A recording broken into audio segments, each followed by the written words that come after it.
Hey there!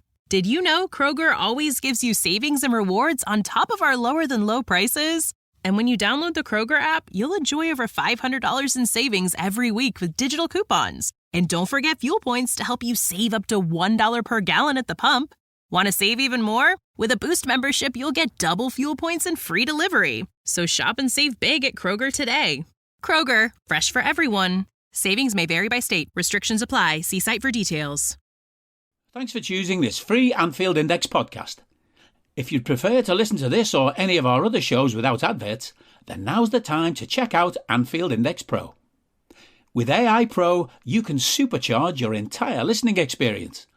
You'll not only get all of our podcasts without the ads, but you'll have them far faster with our quick publish feature available exclusively for subscribers. AI Pro also puts you in the heart of our sound studio, with an option to listen to many of our shows live and interact with the podcasters in real time as the shows are recording. Upgrading couldn't be easier. AI Pro is available on all popular podcast platforms, and we have our own apps for Apple and Android. Just head on over to AnfieldIndexPro.com and get started today. Good morning, good afternoon, good evening, wherever you are, whatever you're doing, and welcome to another Media Matters special for Anfield Index. We could just say Liverpool top of the league and end it there, ladies and gentlemen, but there are a million things to cover as ever. We've got yesterday's victory against Brighton. We've got all the off-the-field things coming up. We've got a heck of a few games coming up this week, haven't we, against two teams called United. And we've got our normal questions from you guys. So here to join me and unpack it for us all is the renowned and the respected David Lynch. So David, Bank Holiday Monday, I'm guessing you journos, you don't get the day off. It doesn't work like that, I'm guessing. Yeah, unfortunately not. Yeah, don't get the Fridays off either in around Easter either. It's a press conference and then, into the post-match stuff today. But much better when there's a win to talk about and it moves you top of the league as well. So it's all positive. Won't complain about that at all. Yeah, absolutely. We are top of the league, people. That's the ultimate one. And I kind of want to kick it off with something we were talking about just before we pressed the record button, to be honest. There's the difference between yesterday, and we were both in the stadium. So you did feel that tension was palpable, wasn't it? Against when you almost watch back, and I was like that in the stadium, a bit nervous. It felt like almost hanging on at times. But when you watch back, the difference, it was a good performance. We were in control, but just that emotion was different in the stadium against people watching at home, wasn't it? Yeah, I almost think sort of the nervousness at times, it was all scoreline based, wasn't it? I mean, it was 2-1, but I think if you just look at the 90 minutes in terms of the actual performance, and I thought Liverpool really controlled it from start to finish.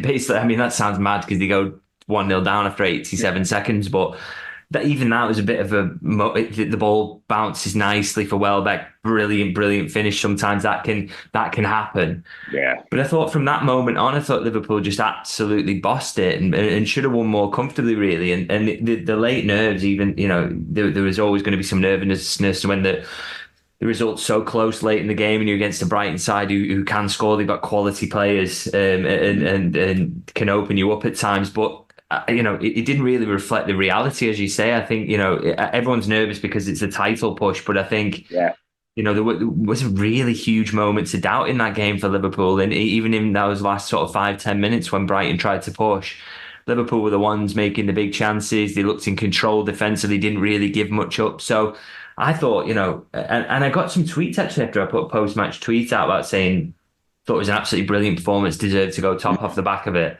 Some people saying, I actually thought it was kind of average, and I honestly think they were absolutely outstanding. I really do, and it's interesting actually to talk about sort of the difference between what it felt like in the ground and the nervousness that was there, and that was definitely palpable, as you say. I definitely sensed that, but I also think sometimes that when you're in the ground, you get a better sense sometimes of how good the performance was, and I almost think, because of the view you get, and I know how hard it is to get tickets for Anfield, by the way, but it's not a criticism. It's absolutely a nightmare to get tickets, and I'm very privileged to be able to go. But there's things you can see from the angle. So one of the things that I think was like my big takeaway from the match yesterday and why I was so impressed by the performances, with the way Brighton attack and the way they set up, those 4-man attacks that they start goal kicks with, and they're passing the ball out from the back. Yeah. So go 4v4 up front.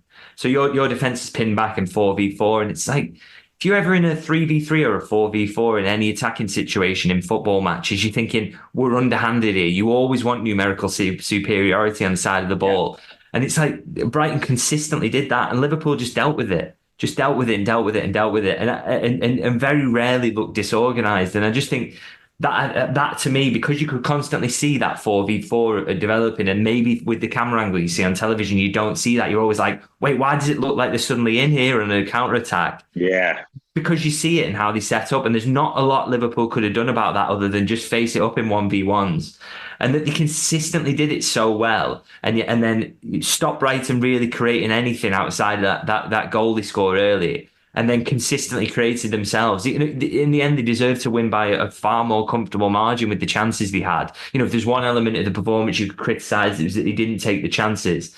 But other than that, I just thought they were honestly magnificent against a Brighton side who was so difficult to play against, and a really, really good match for this football that Liverpool play as well, in terms of they like to pop it around the press all the time. So that's why they match up so nicely against Liverpool. And I just thought Liverpool bossed them from start to finish. And it genuinely such a good performance, that. And I think, underrated really when I read some of the comments about it. I think people think, we ground that one out a little bit. That was a great win, tight win. We've done really well there. It was more than that. It was a really masterful performance, I thought. Yeah, it is weird. And sometimes I think you're right. It's scoreline based defines the narrative, doesn't it? You're right. I think there was a wastefulness to it. And if those are different, if a few of those go in, it's a completely different picture. But I know he said, I almost struggled to remember. I know Kelleher made a good one to his right-hand side at one point late on, but it wasn't like Quee was flying around the net and having to keep them out. In context, especially, I got that feeling when I watched it back. It did have a different look. But like you say, it is a privilege to watch the game in the stadium. We did match them up, and we still pressed throughout, even when players had yellows as well. So, yeah, a lot to like. Now, this one, I've got a feeling where you're going to go on this, but I could be wrong. Man of the match for you, who really was the standout overall? Yeah, Alexis Mac Allister again. I feel like I'm saying this a lot at the moment. Just thought it was absolutely unbelievable. I mean, Brighton must be gutted he's not in their midfield anymore. It's just again, talk about Liverpool dominating from start to finish. He was the man who was orchestrating it.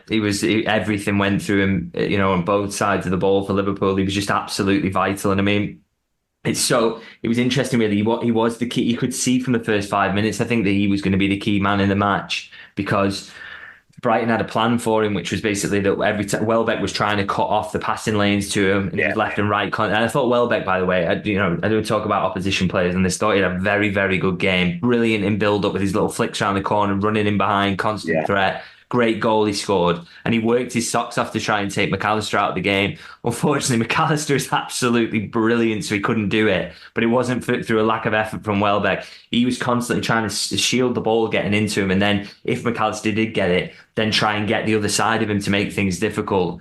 And what Liverpool kind of quite quickly worked out was that to free Mac Allister, they always wanted to try and because Brighton try and match you up man for man.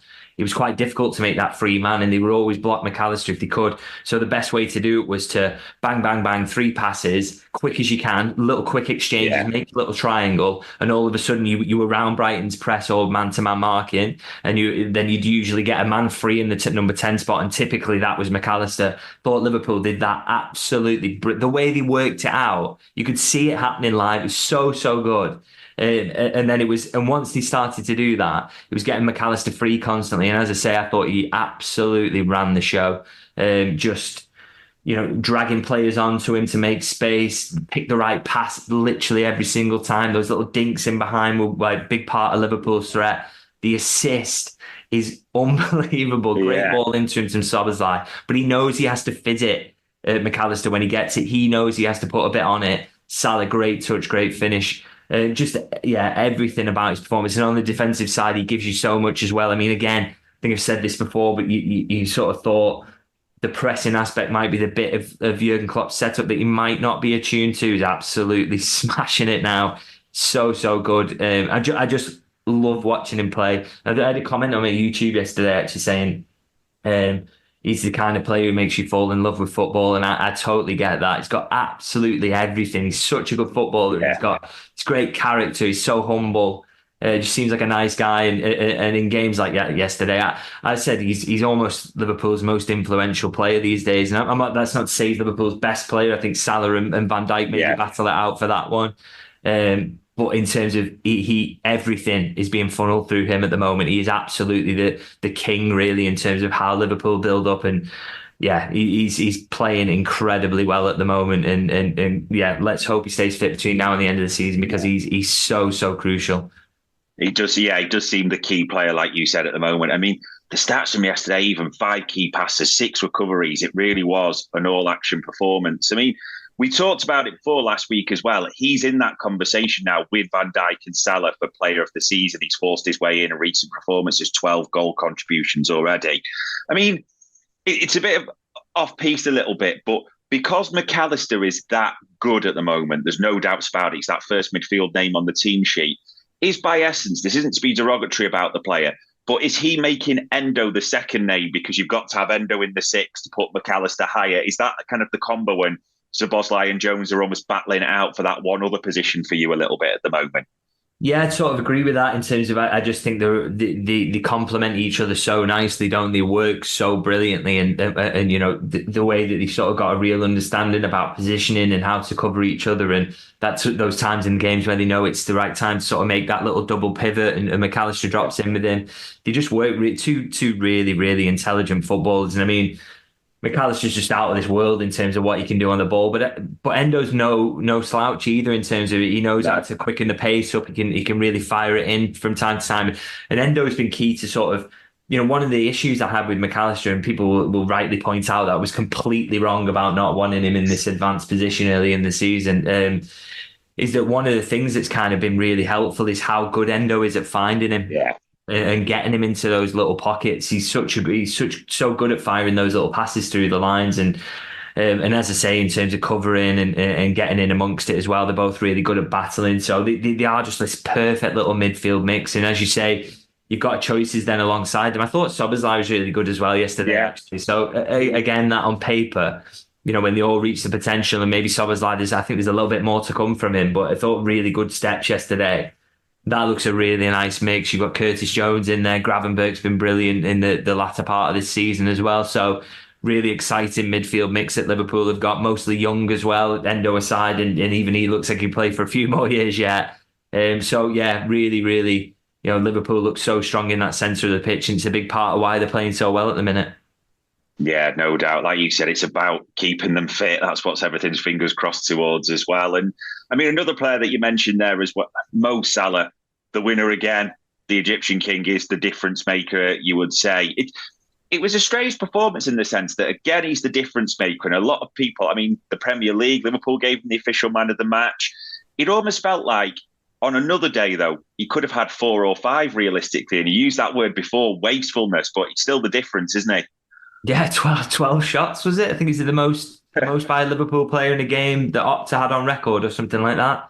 Yeah, ridiculous, really. And you'd think if someone had said to you, Salah's going to have 12 shots today, you'd think he'd bag a hat-trick at least with the way he converts his shots. I think that speaks a lot about how well Brighton were doing to sort of occasionally get back in to block shots. It felt like there was a lot of blocks in there, and you know, it's not like he was missing huge chances at times. He just took a lot of shots on, and but yeah, you know, he usually does get more from that, absolutely. But I think it's so, you know, as you say, it's kind of hard to criticize, isn't it, in the sense that he ultimately pulls out the winning moment. And I also think with the one he has late on from the counter attack, Diaz gives him the ball a little bit too early.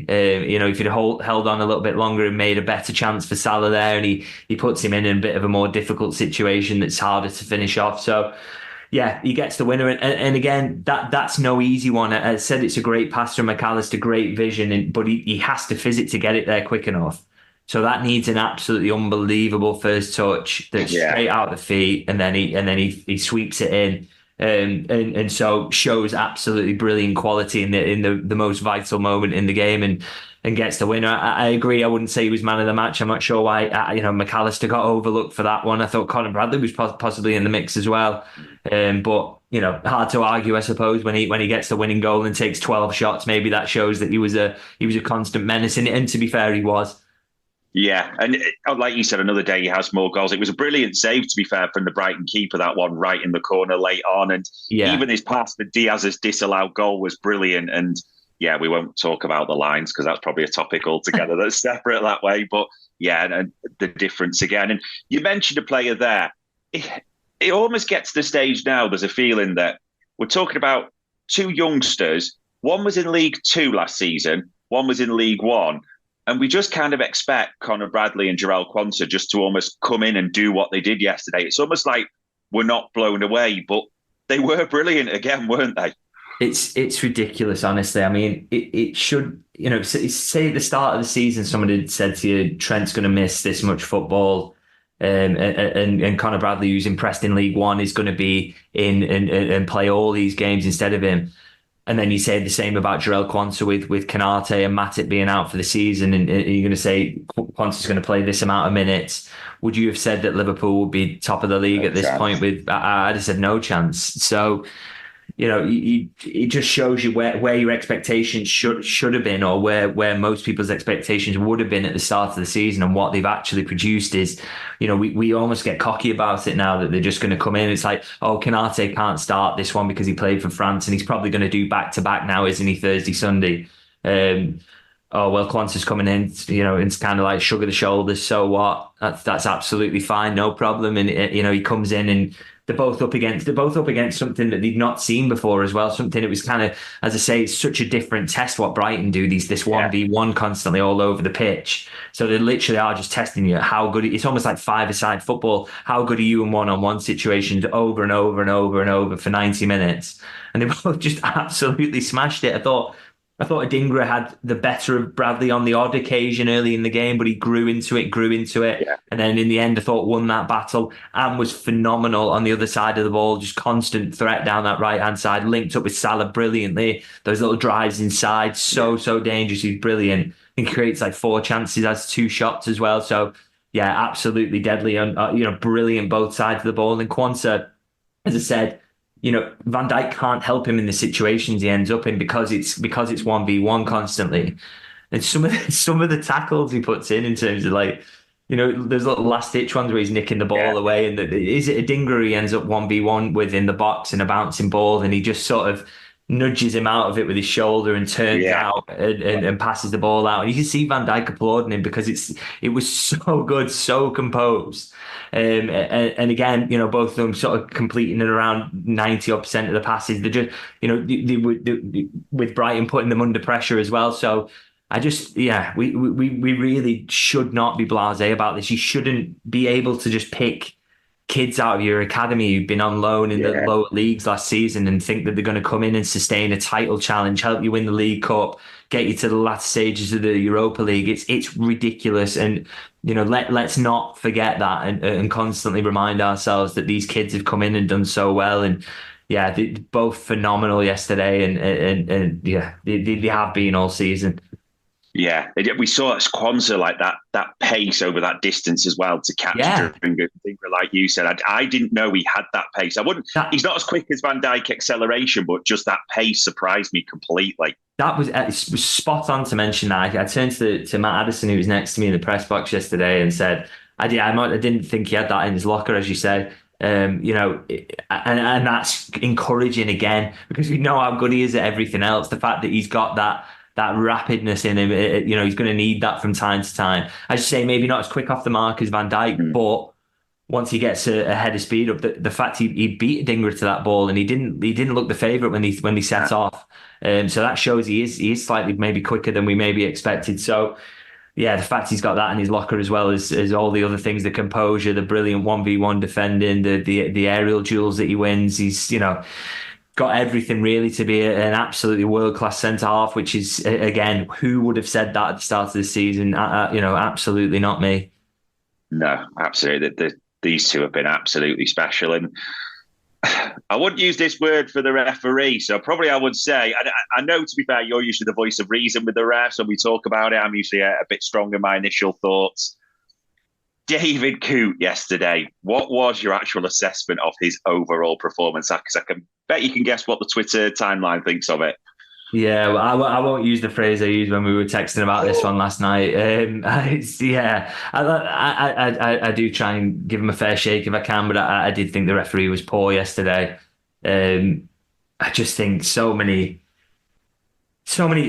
what it was really was that it was just constantly so easy to con him into giving away cheap free kicks. You know, if you basically went down in a sort of semi-convincing way, he would absolutely buy it. And also a few where he was clearly letting the linesman make a decision for him, because the delay showed you that someone was saying in his ear, well, I thought that was a foul, and he's just gone for it. Whereas, you know, refs have got to be stronger than that. There was one he wasn't going to give that I thought was a great bit of refereeing, in terms of he'd seen that it was a dive and he'd seen that there was nothing really in it, and I think he was about to let it go, and then he pulls it back 5 seconds later because he obviously had the little shout in his ear. And I just think be stronger than that. I just thought he was poor for that sort of thing, in particular the stuff around sort of the cheap free kicks, as I say, and you know, Liverpool, for a team who dominated possession yesterday, gave up an awful lot of free kicks as far as David Coote's concerned. And to be fair, the crowd were getting on his back about ones that absolutely were free kicks, by the way. I will mention that.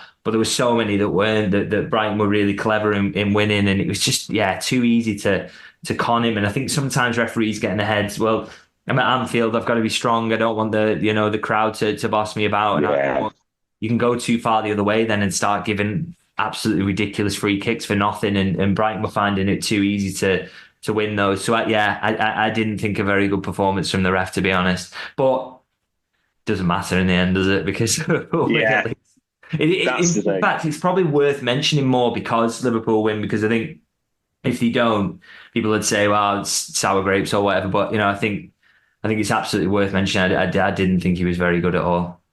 No, you're right. It's good to mention it because too often, as we've had to on the show, we're talking about VAR, big incidents, things like that. So it doesn't have any overall implication with the outcome there. So that's a positive. I would say as well, I think there's something about the Núñez penalty shout. Not for me, to be honest. You know, that the ball's too far away. There's not enough in it. You'd be gutted if that was given against you. So it wasn't necessarily that I thought he was poor around sort of big decisions or big moments. It was just, as I say, it was the free kick stuff. Too easy, too weak in those situations. Would like to see the game ref better, but at least there was no absolute nailed on howlers that really cost Liverpool. So thankful for that at least.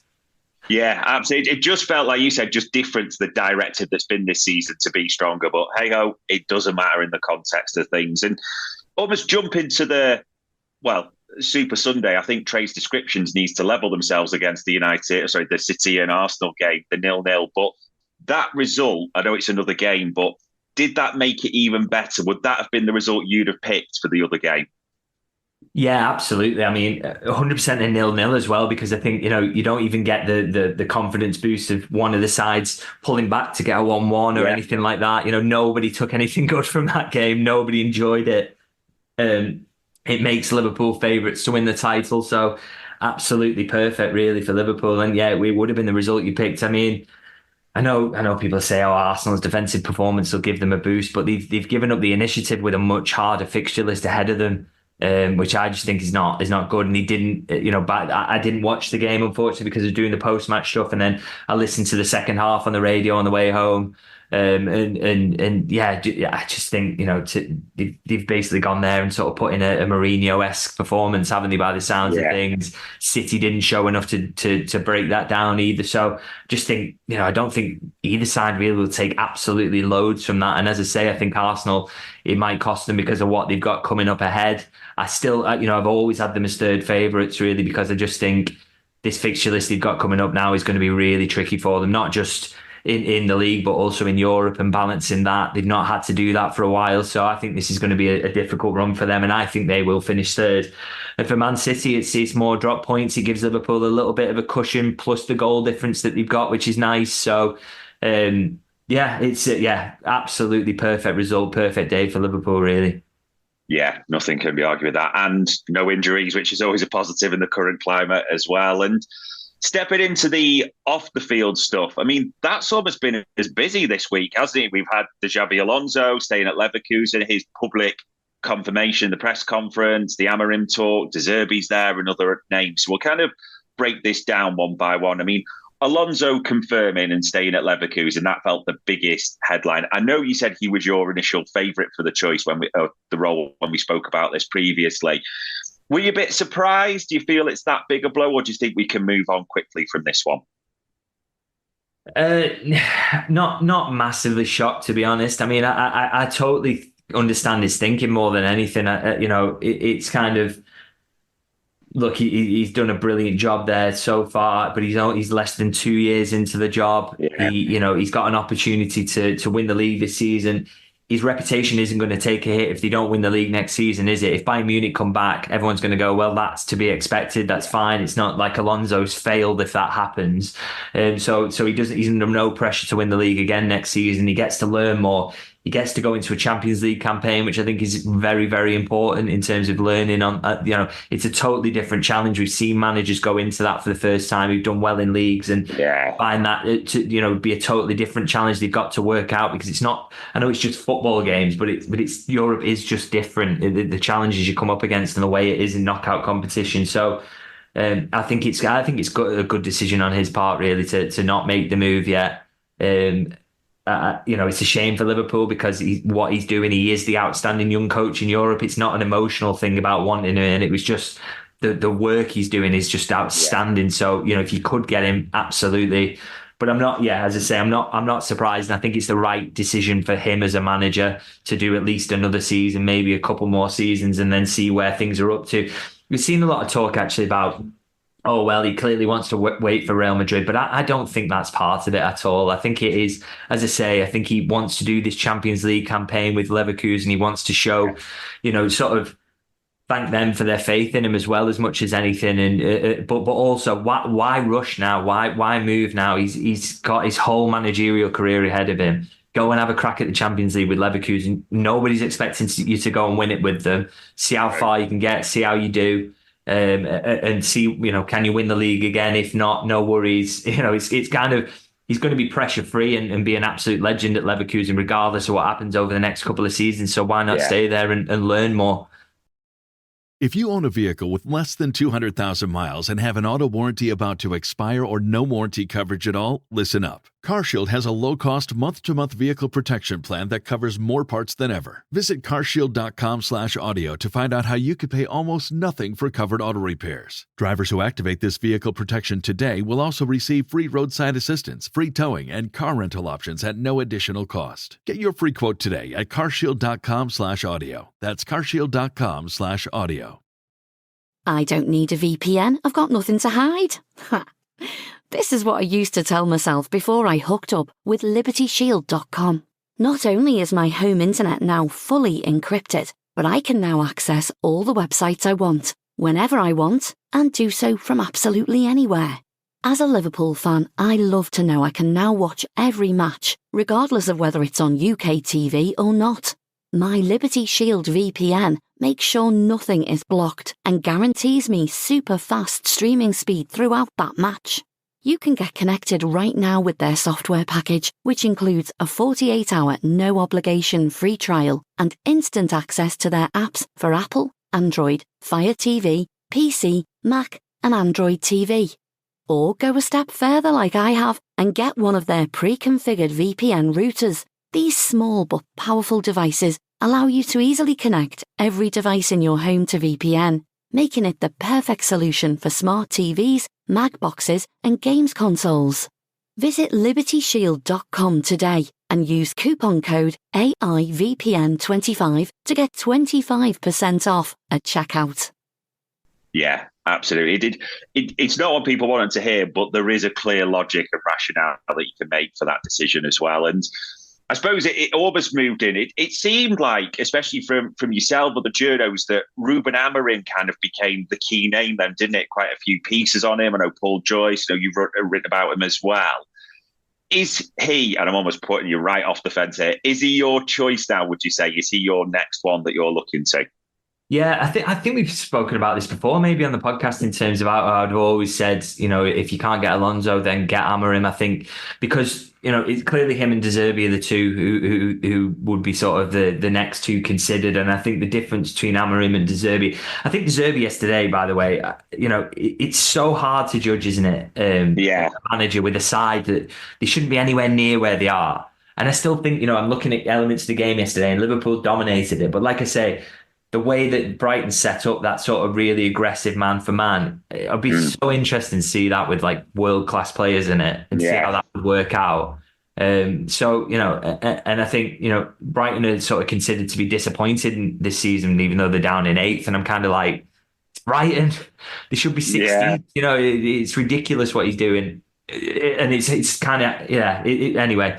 I just thought that was really interesting yesterday, that even though I thought Liverpool dominated that game, he still saw things that I was like, wow, that I kind of would love to see what that's like with certain players in it. But I think the main difference, and because it's so difficult to judge, is that he's at a club that are never going to win trophies, or it's going to be extremely difficult for him to get a trophy on board there. And so I look at Amorim, he's done all these things, he's got all these achievements behind him, and he knows how to get over the line. Yes, it's only the Portuguese league, but he's taken the team with the third biggest budget there to win a title. They're leading the league at the moment. He's won cups. He won a cup with Braga as well. So he knows how to get over the line, be that with a sort of scruffy 1-0 from time to time. The Braga beat Porto in the Taça da Liga final with a late goal 1-0. So he knows how to do that. That's the thing that Klopp's got in as well as the sort of brilliant football and the pressing and the setup of a good a team that can be dominant, which Zerbi's shown.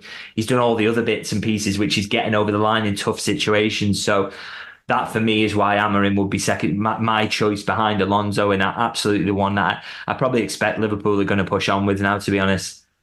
Yeah, it does have the feel. There's a lot of, like you say, articles, a lot of buzz now around that. And I think you're right, because I know you've written about De Zerbi as well, and it does feel difficult to sort of judge him because of Brighton, the style of the club, their model even, but how he's done, even with having to sell his two best players and that type of scenario. Do you think, in essence, there is almost a bias against, or some factors levelled against De Zerbi in terms of, because he hasn't won trophies, and also he is quite outspoken, I think, isn't he? We do see a lot of comments about his passion. There's that worry. And even Jurgen Klopp said the other day in his press conference, didn't he? I couldn't set my team up like he does. Do you think those type of things do count against him in some way? Yeah, maybe the sort of being outspoken, but also I'd say, Jurgen's quite outspoken, isn't he, as well? I suppose he's a little bit more of a company man and probably won't be critical of his bosses, and maybe De Zerbi sort of leans towards that side of things a little from time to time. But I think, you just look at his body of work, and I kind of, I've been a bit cool on De Zerbi in terms of thinking he might be a candidate, but you just think of what's difficult to unpick is what is him and what is Brighton, and the way their recruitment and how good that is. Where's the sort of line between those two? That is really, really difficult to judge, because Graham Potter looked absolutely brilliant at Brighton, then went to Chelsea and struggled, but equally, Pochettino is a great coach and he's struggling at Chelsea as well. It's an absolute, mess there. So again, it's just these things are really, really difficult to unpick. And as I say, he's not at a club that's winning trophies typically. He doesn't have that sort of CV where he's got trophies on it. So you just don't know what he's like in the crunch periods. And that is what makes it really difficult. And I think in terms of the style of football, the fact he's got Brighton with the wage bill they've got, playing a style of football that, I did a little bit of research into him. It's kind of like, the amount of shots they generate, the top 10 in Europe's top 5 leagues, they're in really sort of big company in terms of where they are with a lot of the statistics. Might have been the shots one, but he was like possession, they were really dominant on the ball, the amount of passes, I think they may be top 5 in Europe's top 5 leagues. I'm sort of trying to really struggle to remember these, but what you were basically seeing was a model where the numbers are really showing that he's creating a team with the sort of 15th best wage bill in the Premier League, are so dominant in possession that they're up there with the top sides in Europe for it, which is just, it is, as good as Brighton's recruitment model is, that is still an unbelievable achievement what he's doing in terms of that. And they're so threatening with it as well, in terms of they actually do, it's not just possession for possession's sake, they generate shots at a really high level as well. So if you can do that with Brighton and the players they've got, and while losing the likes of Caicedo and McAllister, I think it just shows that there's a really good coach there. But as I say, it's just because it's so difficult to unpick that from Brighton's recruitment and how good it is, and also the fact that, Brock Potter looked really good there, and then also, can he get a 1-0 late in the day at Nottingham Forest in the 99th minute? Can he do, that stuff is so hard to judge. And as good as Liverpool are at sort of the analytics side of things, I think they'll really struggle to unpick that as well. And that is maybe why they'll think Amorim is a bit of a safer bet. And also, Amorim's football is maybe a little less crazy as well. A little less potential to maybe when Brighton goes wrong, it goes really, really wrong. Maybe Amorim's a little bit more sane, a bit more closer to what Klopp's doing, though a bit less intense in the press. Maybe that is why they'll just go with Amorim and the trophies as well. I just think he just feels to me a slightly safer bet, to be honest. Yeah, it does make sense. And, well, there's sorts of release clauses for both, isn't there? There's other big clubs interested. So this is going to rumble on for a while, the managerial head coach situation. And, I mean, back to what the on-the-pitch matters. It's 2 Uniteds this week, isn't it? There's Sheffield on Thursday at Anfield, and then a Super Sunday as we go to Old Trafford. I mean, the easy scenario, which never works out this way, is to say that Sheffield United, where they are in the league, massive rotation ahead of resting your best players for Sunday and going from that.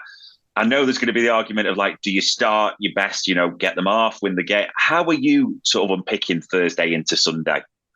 I think he's going to have to make some changes, or where he can, he'll try and make some changes, because I just think, you don't want to disrespect any Premier League side, but I think Sheffield United have been poor this season, and it's at Anfield, and you've got a game on Sunday that can be so difficult. So he's surely going to try and make the odd change in certain positions if he can. And as you say, the ones he doesn't change, you'll maybe sort of look to get off around the hour mark if Liverpool can build up ahead of steam. But I also think, you'd probably be considering, is there an opportunity to pile some goal difference on here as well? Right. Sheffield United have been poor. They concede an awful lot of goals. So, that maybe is going to be a slight consideration. But I think, obvious change for me more than anything else is probably going to see Canate come in to do Thursday and Sunday. I think that would make sense to me. But beyond that, in terms of options, Harvey Elliott's there, probably ready to start. Cody Gakpo's ready for a start. Yeah. So I think there's an opportunity to make some decent changes there that won't weaken you too much and gives you enough to definitely win this one handily. And I think Liverpool should take that opportunity, because the biggest difference with United in the FA Cup game was legs, wasn't it? Liverpool would have won that game if they hadn't played 9 games to United, 6 in the build-up. United had 2-3 full weeks in the build-up to it as well. So I'm hoping Jurgen Klopp does make a few changes just to sort of take that leveler out of things, because I think if Liverpool go to Old Trafford fresh, they'll absolutely wipe the floor with them.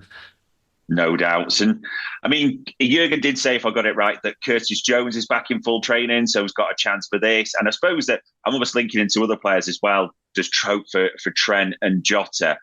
I know maybe Sheffield United comes a bit too soon, possibly. I don't know for any of those. Do you think there's a chance for the Sunday for any of them at all? I'd be surprised if Trent's available for Sunday, to be honest. I don't think that's a goer. Maybe the week after that is sort of the next game after that, which I think would be at Atalanta, if I'm right. Yeah. Maybe 11th, I think that might be the target for him. I'd be kind of surprised if he's in Sunday. Jota, not entirely sure if he's got a chance. Would be absolutely magnificent to get him on the bench on Sunday. Really, really would be, if he could just, if you needed a goal late on, to just bring him on for 10 minutes, that would be great. But again, not really sure where he's up to. We'll have to see with that one. But yeah, Trent, no. I don't think Alisson will be involved in either game either. So Jota will maybe have to wait till Friday. Maybe Klopp will give us an update on Wednesday, at the press conference, and we'll see where he's up to. But the other two, maybe not. But Curtis, it'd be a big shock if he wasn't in the squad on Thursday, which is, we're getting closer now, aren't we? If Liverpool can get through this week now, and get these games won, then they really are looking at having close to a full squad after that, which would be with what's coming up, absolutely brilliant. Yeah, the rotational options would be brilliant if we can, like you say, get those. And I mean, the United game feels even bigger somehow after yesterday's result. I don't know if it could be, but with what's happening, the result in the other game yesterday and the FA Cup, you probably don't need it, but Do you think that just fires it up even more? Do you think that makes them even more like focused on that Sunday game? Yeah, I think, Liverpool will. I always kind of thought, to have United twice at Old Trafford in the latter part of the season, I was kind of always the mindset that Liverpool would only win one of these because it's hard to go to Old Trafford and win. Even when Liverpool were absolutely terrible, they used to give United under Sir Alex Ferguson a game at Anfield always. They'd never just roll over and give it up. Absolutely not, because it's all about pride, isn't it? So I always thought that United were probably going to win one of these, and but I don't think they will beat Liverpool twice. I really struggle to see it, and I think because Liverpool will now go there with a point to prove, to say we are so much better than you. And I think United got lucky in terms of how that game went. Got breaks at the right time, and as I say, the work that both teams had to get through in the build up to the game, that was absolutely the difference in the end. Extra time was so one-sided because Liverpool had nothing left to give with the injuries he'd had and the amount of football they played. So, and even then, United had to win it in the last seconds when they could have been dragged to penalties and possibly beaten there. So it's, I think Liverpool are going to, as I say, bit of rotation on Thursday and then bounce into this game and with a sort of fully fresh team and go there with the expectation that they dominate. And I really do think they're going to put in a better performance than they did last time and really hope they can win off the back of it. Yeah, that absolutely feels that way. And in a good way this time, because you mentioned it before, United have got a game midweek, so we're both going like the 3 games in the week. So it's not like they're going to be well rested in that sense either. So they're playing on the Thursday as well, which they could have been on the Tuesday, couldn't they? They could have been on the Wednesday. So it's quite handy that they're also on the Thursday, and it's Chelsea away. So Chelsea are terrible, but it's kind of an intense game. It'll be Chelsea are set up to make it difficult for them, and Pochettino's a decent coach in those sort of. He's been okay in the games against the tougher sides this season generally. So I think it's a good game for United to have coming into the Liverpool one, and hopefully Liverpool can absolutely tonk Sheffield United, bounce to Old Trafford full of confidence and with some freshness, with some rotation, and go there and make a point about the gulf that exists between these teams. Yeah, that would be brilliant. And I did want to ask you this as a question, because I know we said before going back that obviously the Liverpool City game was big. You probably made City just favourites, but Liverpool are right in with the fighting chance. Based on yesterday, and I suppose with Sunday to come, has that changed your mind at all, or are you thinking it really is still nip and tuck that way? No, I think Liverpool are favourites now for the league. They absolutely are. I don't think I think they are favourites possibly with the bookies now, and I would make them favourites on the basis of fixture list that got left, the fixture list that Arsenal and City have got left, the fact that they've got a 3-point gap to City plus a goal difference advantage over them. Got Sheffield United up next, which is a game where so you'd hope that Liverpool would win that, and they will be one game closer to the finish line as well. So 8 games to go with hopefully that advantage in place. Would be great if Arsenal and City wanted to drop some points as well this midweek. I think Liverpool are now the favourites, which it's tight and it will swing back and forth, and there will be drop points in games to come. I've no doubt from all the teams who are involved. So it's going to be nervy, but Liverpool could not have asked for a better position than this. They've got players coming back as well. It's extremely exciting the position they're in, and I really, really would like them to go on and win it for Klopp and for him to have that moment to finish things off at Liverpool. And I think they're in the position to do it. It's just. Can they just keep it going? I almost think that the Anfield games will look after themselves. Where the slip-ups are going to maybe come is away from home. So if Liverpool do their job there and they can pick up all the wins they need to away from home, then they will absolutely get it done, because I think Anfield's going to be feral between now and the end of the season. Yeah, there was a good atmosphere yesterday, and it's what you'd expect with what's to come. Yeah, pressure and excitement in equal measure there. And as ever, we go to the questions that come in from you guys, from the viewers, they want to put to David. So an interesting one, and I picked this one because it's almost the freshest. I know when the team news came out yesterday, the big talk is, where is Konate? And I know you'll have seen Twitter and social media, David. People were like, what's going on? He can't play this, he can't play that, France, Chile game, all that type of thing. The biggest sentiment I took from it, and I kind of like the way this question was asked, have you now any longer term worries about Ibou Konate and how big or prominent a part he plays for Liverpool going forward. Yeah, I had a similar reaction when I saw the team was coming and Quanta was in it, in terms of, it's not great that Canate can't start this. But then sort of on reflection, as I sort of mentioned, I think what's going to happen is he's going to be asked to do Thursday and Sunday, isn't he? And they don't want him to do Sunday, Thursday, Sunday, which is, fair enough. We know he's not that robust, and that's a bit of a challenge with him.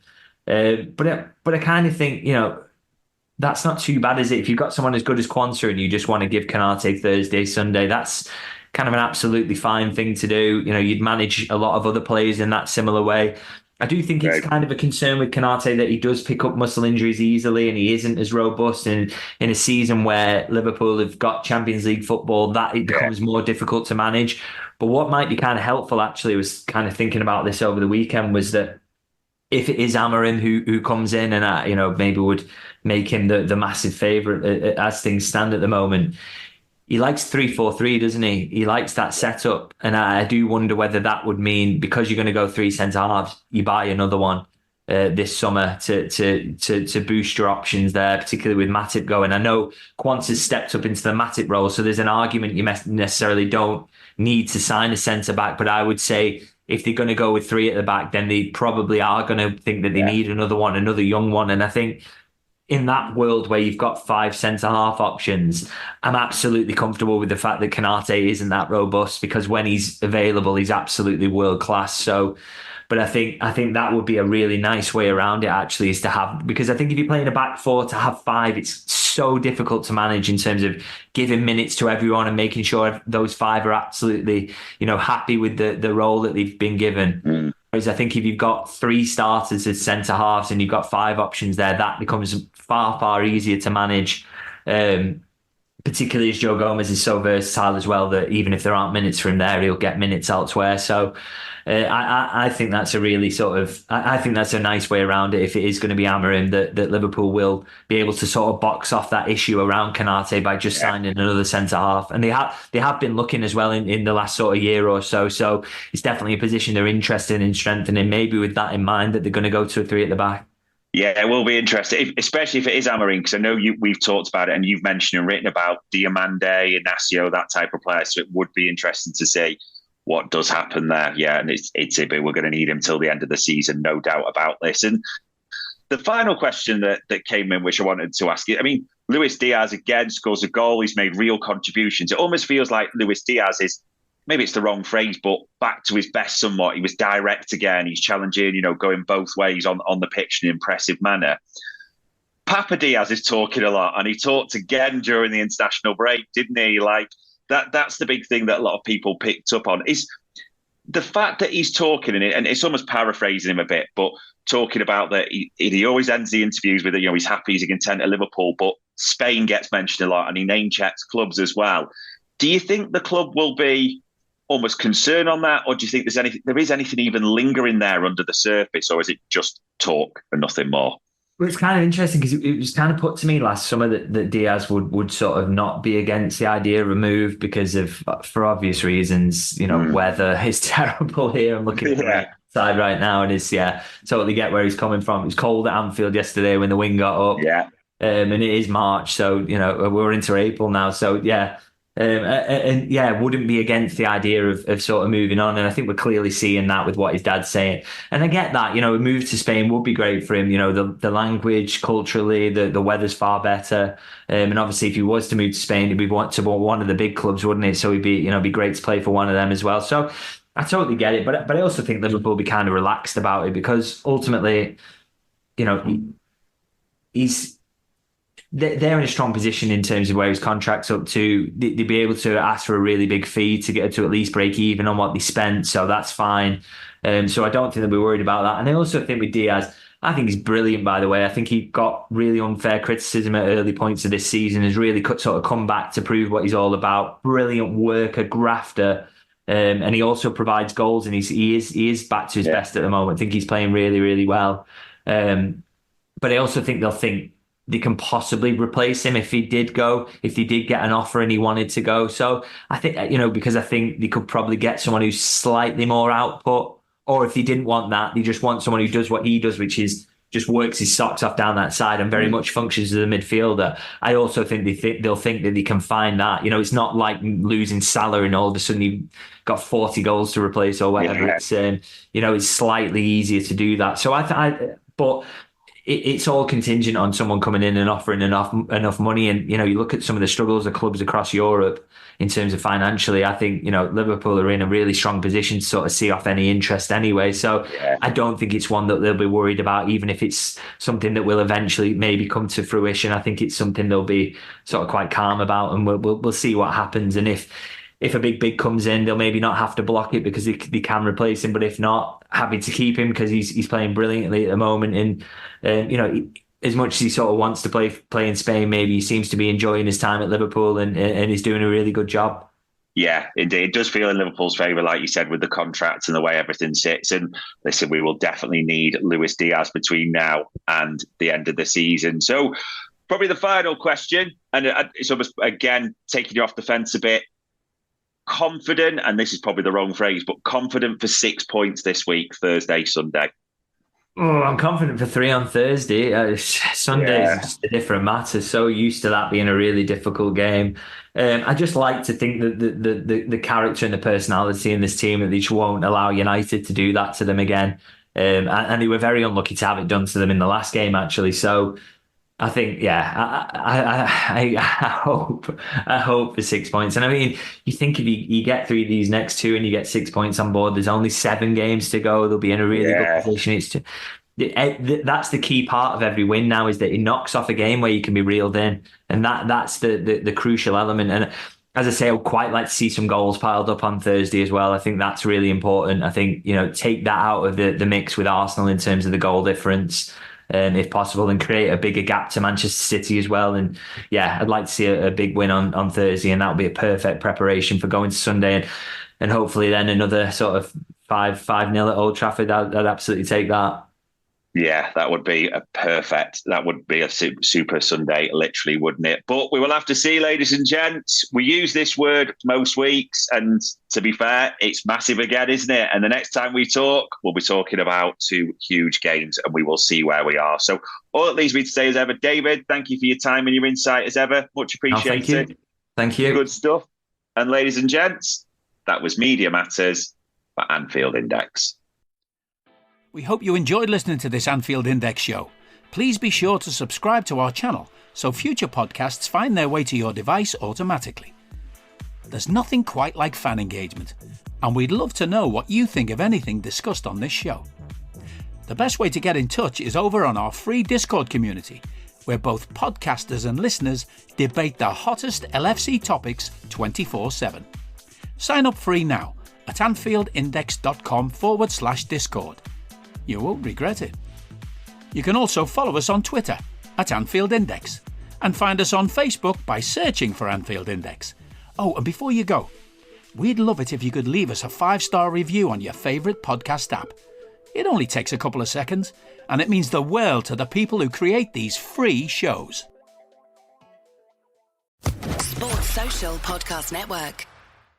Sick of being upsold at gyms? My guy, you're currently a base member? For $90 more, I can upgrade you to our Shred membership. For $130 more, you'll be a Swole member. And for just $300 more, you'll reach Sweat Platinum. At Planet Fitness, you'll get energy without the upsell. Never pushy, always free fitness training and equipment for every workout. It's fitness that fits your budget. Join Planet Fitness for just $1 down and $10 a month. Cancel anytime. Deal ends Friday, April 12th. See Home Club for details.